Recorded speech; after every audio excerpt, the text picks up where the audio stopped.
Most epic deaths in history, bro. Series history. W channel, man. Yeah, man. I know how I want to die, man. I'm gonna give y'all a whole rundown of what's gonna happen. I'm gonna be fighting off an army of thousands of people trying to go against my message. Cause you know, every message I make, I always run shit. And when I die, I'm gonna be standing up. I'm having my balls hanging out. People are gonna try to reach out for me. They're gonna be encapsulated in gold, in diamond. That's how I'm gonna die. All right. Turn this off, bro. What the f are you doing? Bro, what do you mean? I'm recording most epic deaths in history, bro. Hey, W intro, bro. W intro, bro. Y'all leave? Like, subscribe. Anyways, so see the video. Today, we're going over the most epic deaths in human history. Number 1, Benkei. We're starting this video off. That's already a hard name. Hold up. He kind of looks like Shadow Odin, man, from One Piece, bro. He kind of looks like him. Am I tripping? Something about that fit. That's hard, though. I won't. We're starting this video off with a story of the greatest wingman in human history. It's a dark night in 12th century Japan, and a Buddhist monk named Benkei is wandering the streets of Kyoto.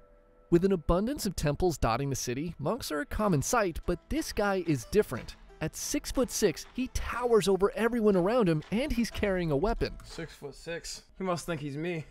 Oh my god, man. Hey, guy, you are not me. Don't even fact check that or nothing, because it's just simply, you don't gotta double check that, alright? A cross between a sword and a long spear called a naginata. His face gives off the vibes of someone on a hunt more than someone seeking enlightenment. And it turns out he was out hunting that night for his final victim. See, Benkei was actually a Sohei, a warrior monk trained and battle-hardened in combat. Through his encounters with samurai, he's decided that they were an arrogant class, unworthy. Yo, I'm not gonna lie, I could never live in this time, bro. I heard in ancient Japan, bro, they just killed themselves when they dishonored their parents, bro. Shoot me. That's just like a regular day for me. Of their status in society. The world would be a better place with less of them around, and this led him on a bloody quest to duel and defeat 1,000 samurai, collecting their blades as trophies after each victory. At this point, he had collected 999 swords and was out that night looking for his final duel.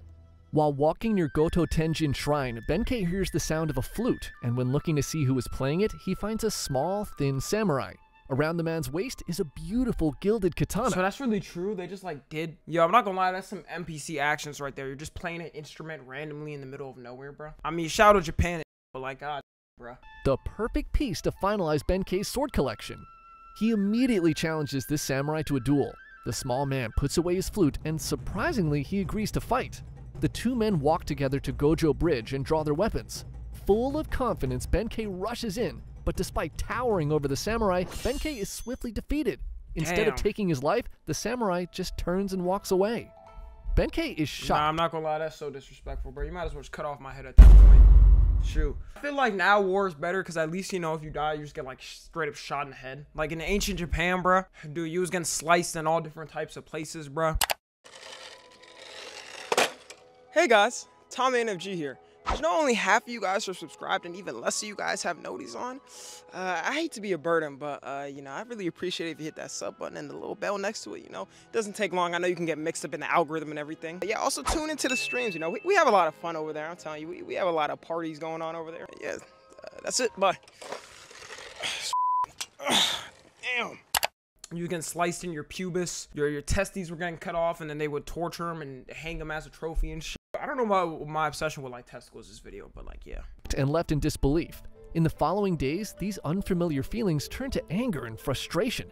How could he lose to this tiny samurai? He had defeated much larger men in the past. He decides to stalk the grounds of Kiyomizu-dera Temple, waiting for the samurai to appear so he could take his revenge. Eventually, the samurai does show up, and Benkei immediately challenges him to another duel, a fight that Benkei loses again. Humiliated. Dude's kind of a loser, I'm gonna be honest, bro. Seems like, bro, I could do way better than him. Dude, give me a goddamn hold up. And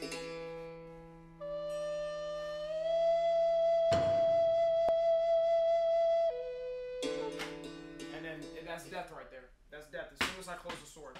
He bows in defeat and tells this samurai that he'll abandon his life as a monk and instead follow him as one of his retainers.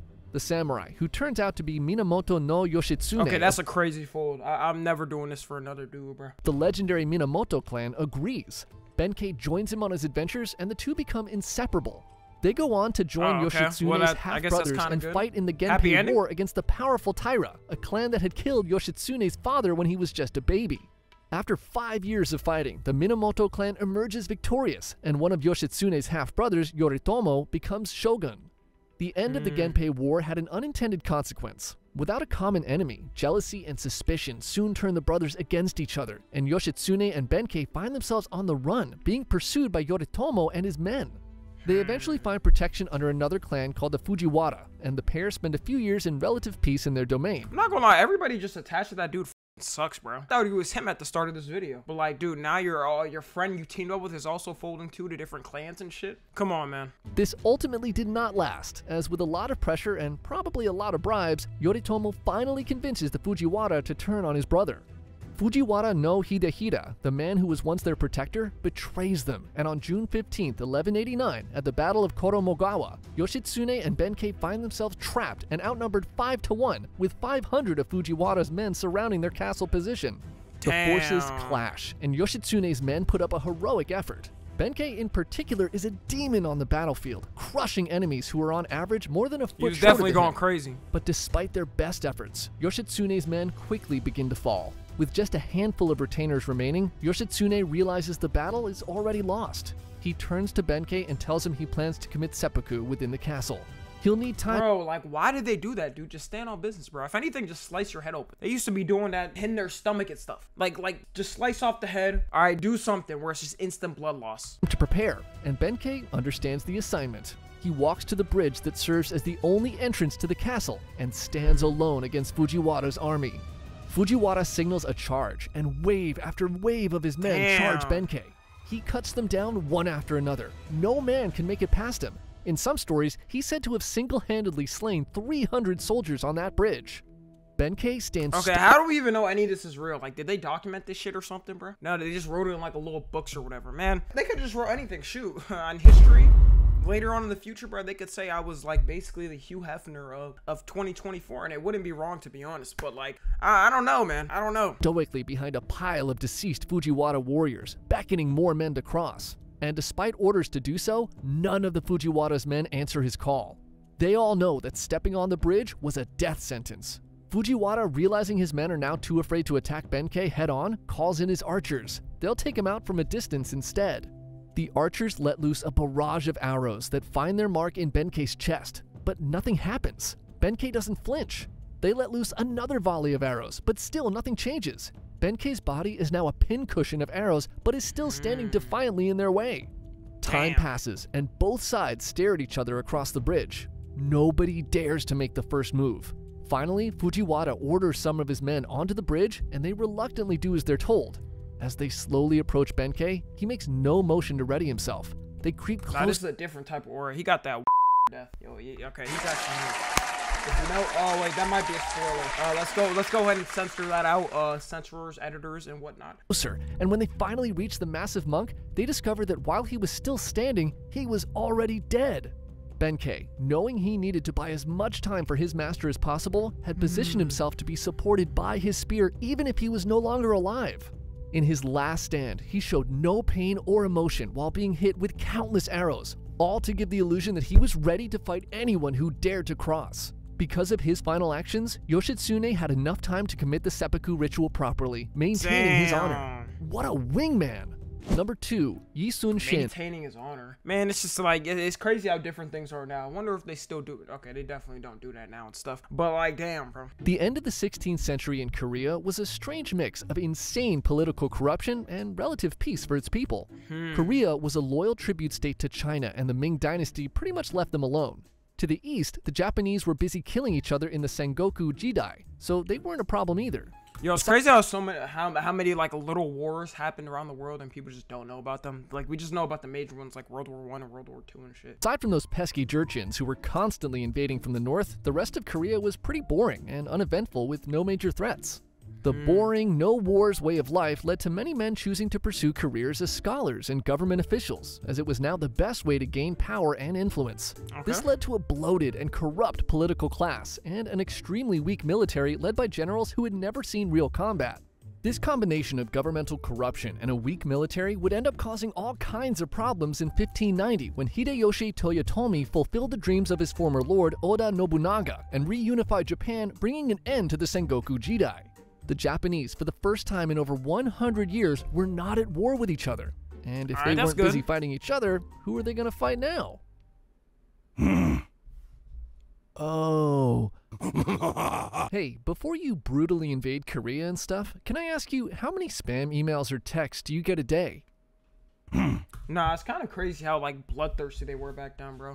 Like, yo, y'all are damn near, you know what I'm saying? Y'all got basically the same teams. Like, even in Africa, South America, all these countries, bro. Like, why are y'all fighting together? Why don't y'all bring up the country? That is every country, though. Like, America, people are fighting 24/7 with political beliefs and shit. But it's like, yo, we can't have peace, man. I think you need to check out Incogni. See, anytime you submit your personal info but delete your information, all the notes take that simple. You won't even have to get your info deleted off their database. Just takes a few clicks. It's that simple. You won't even have to raise like an army of samurai to do it. So if you're tired of dealing with spam messages and scammers, take back your personal data online with Incogni today. For Serious History fans, use the code SeriousHistory with the link in the description below and get 60% off an annual plan. What an awesome deal. Okay, you can get back to your invasion now. Toyotomi begins sending messengers to Korea, saying that he was planning to conquer China and that he expects the Koreans to help him or else. Now remember, Korea was basically like the Puerto Rico of China in this era, so they couldn't really help Japan conquer it. Not like they wanted to anyway. They thought the Japanese were primitive barbarians. Plus, those idiots don't even know how to sail anyway, right? Ha. Oh. Damn. In 1592, hundreds of Japanese ships are spotted off the coast of Busan. This is no trading expedition, this is an invasion. Seeing the massive Japanese fleet, two of Korea's— So did they just think they were never gonna figure out how to make boats? Bro, you just take a wood piece and put it in the goddamn water and it floats, man. What are we saying? Alright? They clearly wasn't prepared for this. Top admirals freak out and sink their own ships so they won't have to fight the Japanese. And just like that, half of Korea's naval fleet is gone.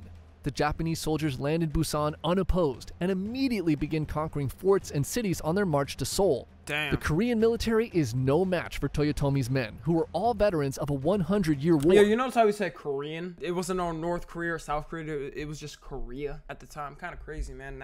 Now it would be, well, I think we can assume the country that would actually fight with Japan. All right. Korean casualties are huge. The Japanese are ruthless and leave few survivors. Within 3 weeks, they've marched to and conquered Seoul. A few weeks later, they take Pyongyang and are at China's doorstep. The fall of Korea seems inevitable. But when all hope seemed lost, a man determined to defend— I thought he was going to say, when all hope seemed lost, America came in and pummeled every country. Because that's how it usually happens, man. That didn't happen here? Goddamn, bro. Shoot, I guess America just didn't give a f. But actually, this is the 1600s now that I think of it. Was America even founded? His homeland and drive out these barbarian invaders rose to the occasion. A man who quite possibly was the greatest admiral to ever live. His name was Yi Sun-shin. So Yi Sun-shin's story is pretty interesting because unlike most heroes, he wasn't necessarily liked by the elites at the time. In fact, they kind of hated him, but for all the wrong reasons. Basically, early in his military career, he was so good at inspiring his men and leading them to victory that he made everyone around him look bad by comparison. Remember, corruption was a big problem during this time. So out of jealousy, a general falsely accuses Yi of deserting the army in battle, and the king believes it. He strips Yi of his rank, has him thrown in prison and tortured.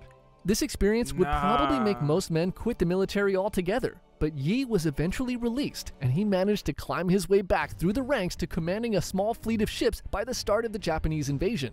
Now, despite the fact the Koreans were absolute trash at fighting at the start of this war, they did have one huge advantage over the Japanese. They'd been dealing with Woko pirates along the coast for years, and because of this, they had developed ships called Panaksun, and later the turtle ship that were specifically designed to combat Japanese naval tactics. I wonder how they figured this stuff out back then. Like, it's not like they had like a guide or something for weapons or whatever. They kind of just had to think of these concepts. Like, that's why I low-key think creatively they were way smarter back then. Even though we have a new AI and technology and shit, like, how did they figure out to make a ship that looks like that to combat this thing? See, the Japanese weren't used to fighting at sea, so they basically stuck to what they were good at: close-range combat. Their strategy consisted of shooting at people with their rifles and boarding other ships, and engaging them with swords and spears. Their ships were more like transport vessels rather than battleships. The Panokksun, on the other hand, was a floating fortress armed with cannons and was built in a way that made boardings impossible. These ships were a huge reason why Admiral Yi was able to have so much of his success, and are basically the only advantage the Koreans have. And they already sank over half of them themselves. Anyways, Admiral Yi was not a coward like the other two admirals, and instead of sinking his ships, he rushed his fleet of 34 ships headfirst towards the Japanese and began attacking them along the coast. His capabilities as a naval commander are obvious right from the start. In just a few weeks, using tactics to bait the Japanese to sail into vulnerable positions, he single-handedly sinks over 200 Japanese ships with no losses of his own. Damn, so he just got like superpowers? What did he do? Did he just use his hand to take down the ship? Yeah, he got it, bro. In battle after battle, he is vastly outnumbered, yet sails away victorious every single time. Yi is the sparkling piece of glitter embedded in the turd that is the Korean military, and by the end of the year, he had sunk 350 Japanese ships. Yi's efforts, along with the help of Chinese reinforcements, allowed the Koreans to drive the Japanese soldiers all the way back to Busan, and by the end of the year, the war entered somewhat of a stalemate, with the Chinese and Japanese trying to negotiate a peace deal. So things are going pretty good for Yi, but remember the two admirals who sunk their peace deal without America? Man, this isn't valid at all, bro. Own ships at the beginning of the war? Well, one of them, named Won Gyeon, is insanely jealous of Yi's success. So jealous, he starts talking. Nah, I know their jealousy was crazy for kings, bro. Yo, if I'm like the underling of a king or something, every day I'm just thinking of the worst ways to torture this nigga. Thinking of how I can take the throne from him. Dude, my ego, I know their egos was terrible, bro. Imagine being the Joker for a king. You gotta dance around like a dumbass while the king sits there on a goddamn throne, drinking wine straight from freshly crushed berries. I'd be so pissed, bro. You know what? I can't even blame them, bro. About Yi to the king every day. And when peace talks with China fail and Toyotomi begins a second invasion of Korea in 1597, Gyeon and other government officials frame Admiral Yi as a traitor, and the king agrees. For the second time in his career, he is stripped of his rank and sent back to prison where he is brutally tortured again. He's set to be executed, but the king has a change of heart, and he instead sends Yi back to fight as a common soldier, a humiliation worse than death. With Yi out of the picture, Won Gyeon is put in charge of the Korean fleet. And as you may have guessed by now, he was pretty terrible at his job. He drank heavily, made poor decisions, and disrespected his men.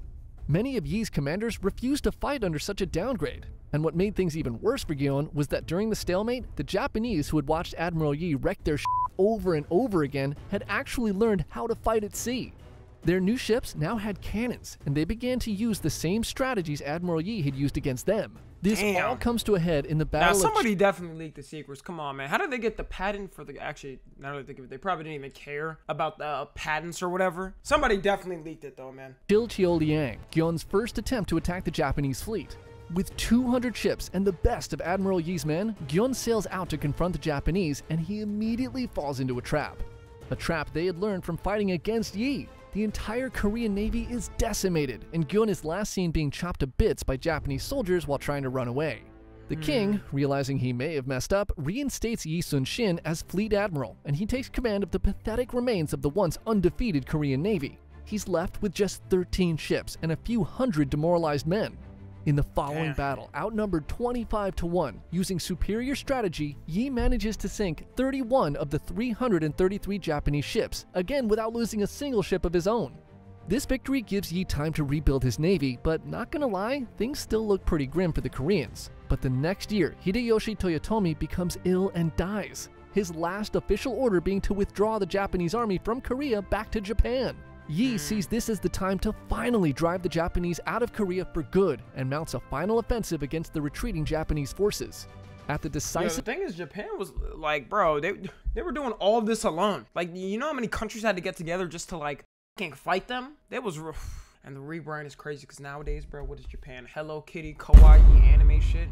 You're not slick, Japan. Your history is gonna catch up with you, right? Because the facade doesn't trick me. Battle of Noryang, Yi takes his position at the top of his flagship with his son and nephew and begins beating a war drum to push his allied Korean and Chinese fleet forward.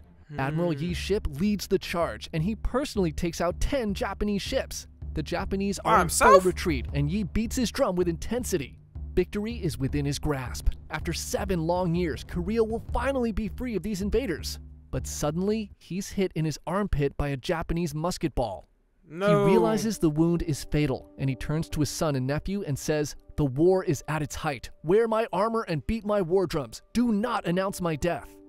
His son and nephew... Nah, I have too much of an ego, bro. I die in that armor with a fist in the air. Like, you're not touching my armor after all I've done for this goddamn country. And I make sure they staple me to the post of the ship so they could see me while they get taken down. Quickly carry his body below deck, and his nephew, dressed in Yi's armor, quickly returns to the admiral's position and resumes beating the drum. Yi's men continue to fight, and the Koreans drive the Japanese out of Korea for good. You can do it. Undefeated in battle, Yi dies below deck, listening to the sound of his drum, knowing that his homeland was finally free. Number 3, Ben El Salomon. So we generally cover stories from more ancient times on this channel, but this story from World War II undeniably belongs on this list. Okay. This is the last stand of a dentist turned field medic who took out 98 Japanese soldiers before falling to his own wounds. Damn! Ben El Salomon was drafted into the United States Army in 1940, just 3 years after he graduated from the USC. Man, I could only imagine if there was another draft. Ain't nobody going to that draft, bro. Yo, I wish the United States government would be like, all right, let's go ahead and go to war. Get that shit out of here, bro. Ain't nobody do that. I'll be straight up sitting in that prison cell, bro. They could put anybody in that prison cell. Diddy, James Charles, Lil Nas X. Nothing is about to stop me from going to that prison because I'm simply not fighting for you, bro. And I'm not risking goddamn having to fight off all these soldiers, bro, and getting new. And now it's even worse, too. This was bad. Now it's even worse. I wish they would try. Dental school. Salomon proved to be a model soldier and showed himself to be very skilled with both rifle and pistol. He was quickly promoted, first to lieutenant and then to captain in 1944, serving as a regimental dental officer of the 105th Infantry Regiment. In June of 1944, Salomon and the 105th were deployed into active combat in Saipan. The fighting in the Pacific was infamously bloody. Casualties on the island were extremely high, and with so many soldiers having much more pressing issues than a root canal, Salomon volunteered to replace the 2nd Battalion's field surgeon who had been wounded. Okay. By July, both the Americans and the Japanese had suffered heavy casualties, and the remaining Japanese troops on the island came to the realization that there was no path to victory. They decided on a... Did they have to make him look like this? I feel like in some way this is racially motivated. I don't know. But that might just be me. Is it supposed to be like the Japanese soldier? Final Banzai Charge, a mission with the sole goal of killing as many American soldiers as possible with no plan of returning. Early in the morning of July 7, 1944, the remaining 4,000 Japanese soldiers began their final attack. Salomon's field tent was positioned just 50 yards behind the front foxholes, and within minutes, his tent quickly filled with over 30 injured troops. He did his best to tend to the wounded, but the Japanese soon broke through the front lines. He looked out of his tent. So they had all... Wait. So you telling me the United States government had all this budget for war and they got one doctor out there?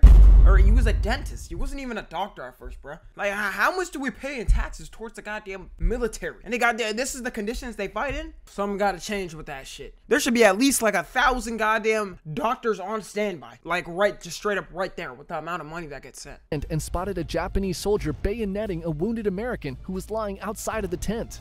Enraged, Salomon picked up the rifle of one of his patients and fired at the Japanese soldier, killing him. Suddenly, 2 more Japanese soldiers popped into Salomon's tent and he fired on them, taking them out as well. Like zombies, 4 more enemy soldiers then crawled into the tent from the sides, and Salomon took 2 out with his rifle and another with his bayonet. He hit the 4th soldier in the stomach with the butt of his gun, and a wounded soldier he had been treating finished him off. Realizing the situation was only getting worse, Salomon instructed his medics to evacuate all of the wounded men. You know what he needs? A minigun. I always wonder if miniguns were real. Like, bro, wouldn't this be like the perfect place to have a minigun? Like, just give bro it or whatever, he stands in the corner like it's, I don't know, Rainbow Six Siege. You got like a minigun, he's just like shooting them. That'd be pretty cool. He would stay behind to give them cover so they could retreat. Salomon grabbed a rifle and joined the front lines. When he saw 4 men manning a machine gun fall to enemy fire, he rushed to the gun and manned it himself, firing bursts into the charging Japanese soldiers. He continued to fight from that position. I just realized they train the doctors and dentists too to like fight for war. That's kind of crazy to think about. Because if I'm going to war, that's the one position I would want to get. Just be a doctor, be in a tent, just treat people. I'm not trying to fight. But then I have the potential for this to happen? Yeah, absolutely not. You would see me immediately as soon as one person comes in, I'm running out that other end. I'm switching sides, bro. I'm just going to join them. Until he was eventually overrun by enemy soldiers. Days later, when the Americans returned to the battlefield, Salomon's body was found slumped over the machine gun with 98 dead Japanese soldiers piled in front of him. His body was ravaged with 76 bullet holes and many bayonet wounds, 24 of which he may have suffered before actually dying. The blood trail on the ground showed that Salomon... So they just shot him like 50 other times extra? Just because? He died? What? What type of crash behavior is that? They're just wasting bullets, if anything. And had repositioned the machine gun multiple times while mortally wounded. Don't remember. Despite saving many lives that day, Salomon was denied the Medal of Honor due to a rule in the Geneva Convention that no medical officer can bear arms against an enemy. Despite multiple recommendations from generals throughout the years, he remained a footnote in history until 2002, when Salomon was finally posthumously awarded the Medal of Honor from President George W. Bush. Yes, sir. That's what we're talking about. And it's crazy that he'll never know, man. AW video, bro. That he'll never know he got it, bro. But in heart, he'll know it, all right? But yeah, if you're watching on the tube, make sure to join the Discord and watch the stream. Subscribe to Tommy NFG.